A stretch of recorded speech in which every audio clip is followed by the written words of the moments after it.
Hi, we are back in the kitchen tonight and we are going to get some yogurt started.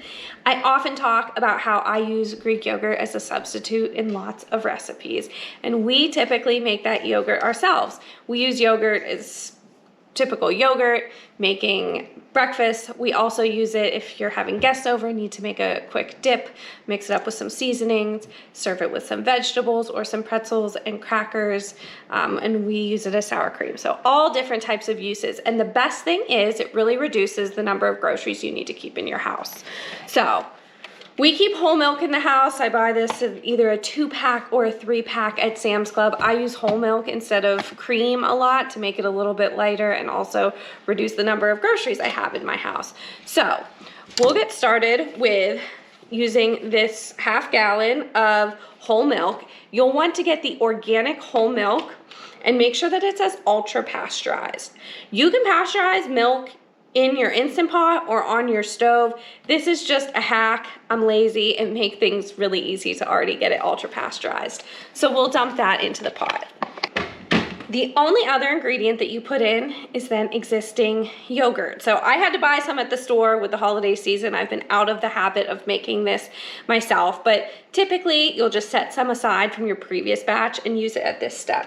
So we want to put about 2 tablespoons or so in here. And then you'll just mix the milk and the yogurt together. Okay, we have it good and mixed up. Now we're going to put the lid on. You don't have to use the Instant Pot lid. If you have a glass lid or any type of lid that fits the pot, feel free to use that instead. This does not come to pressure, so there is no need to use this lid. If you do use the Instant Pot lid like I do, just because I feel like it has the best fit, make sure you are using a clean sealing ring. You don't want to use a ring that has been used with savory foods, or you will come out with some savory tasting yogurt. I've learned that lesson for both of us. It doesn't taste very good, so make sure you get a new sealing ring on the lid if you're going to use it for yogurt.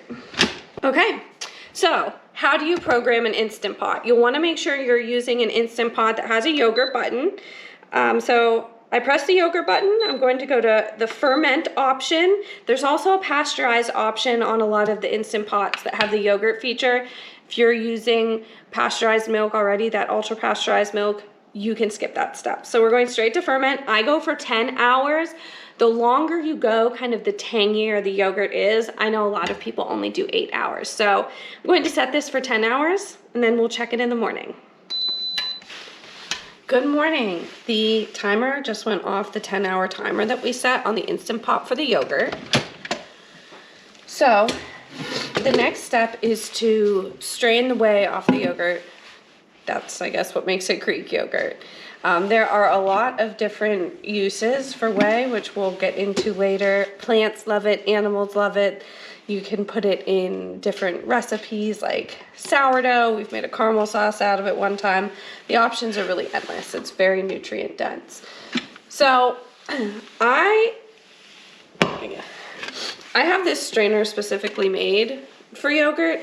You don't need this. I have this because I use this all the time. You can use cheesecloth or whatever you have at home to strain the whey off. So you can see here, it's set up, looks like yogurt.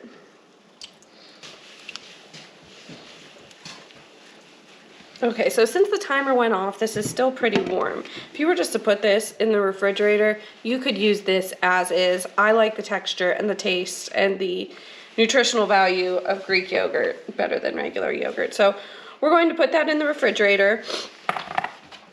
I'm not sure if you can see here, it's a little steamy, but the whey has already started to kind of drip off. We'll let that go for a few more hours.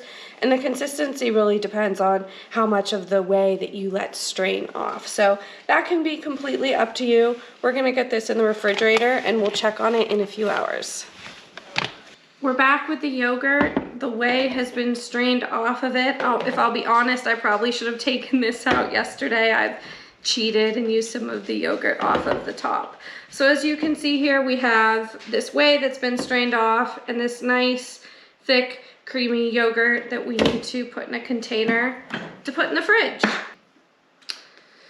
So we'll scrape this into this glass container. Now the big thing with this yogurt is to make the next batch, you need to have 2 tablespoons of yogurt to use as your starter. So you can either set this aside now. Some people freeze 2 tablespoons in Ziploc baggies or in ice cube trays to make sure that they have some set aside.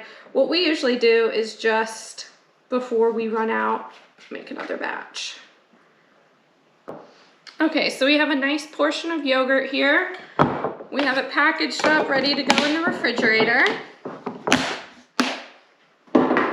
Now what to do with this whey? When it's nice out, when you have a garden growing, the garden loves whey. I don't have anything fun and creative to do with it, so I'm gonna put it in this jar and we can take it out to the chickens.